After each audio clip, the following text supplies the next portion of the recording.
बिस्मिल्लाहिर्रहमानिर्रहीम। अल्हम्दुलिल्लाह आज सुप्रीम कोर्ट ऑफ पाकिस्तान में तोशाखाना केस के हवाले से 3 रुकनी बेंच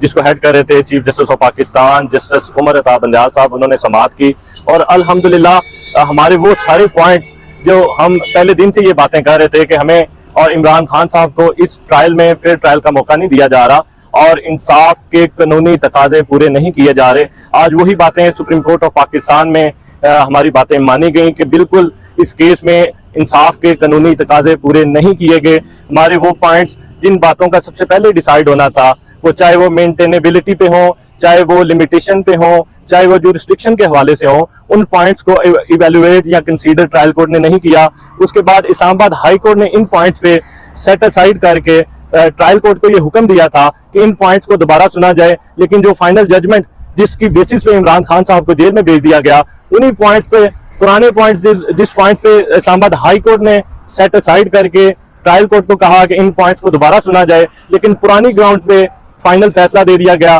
जो कि 5 अगस्त 2023 को इमरान खान साहब को इसी केस में अटक जेल में बंद कर दिया गया। और इस्लामाबाद हाई कोर्ट को यह हुक्म दिया गया इस केस में कि कल हर सूरत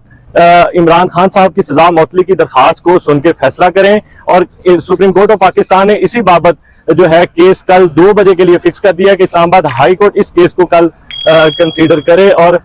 इस केस में डायरेक्शन दी गई है कि इमरान खान साहब के वो सारे पॉइंट्स, चाहे वो मेंटेनेबिलिटी पे हो, चाहे वो लिमिटेशन पे हो या वो जो है वो जुरिस्डिक्शन पे हो, उन पॉइंट्स पे फैसला करके जो है वो कल अपील का और सस्पेंशन ऑफ सेंटेंस का फैसला किया जाए और उसके बाद सुप्रीम कोर्ट ऑफ पाकिस्तान कल 2 बजे इस केस की दोबारा समाअत करेगा। तो इंशाल्लाह हमें, जैसे मैंने आज सुबह कहा था कि हमें इस मुल्क की सबसे बड़ी अदालत से इंसाफ की उम्मीद है और इसी तरह अभी उम्मीदें हमारी हैं और कल इंशाल्लाह बहुत अच्छा फैसला आएगा।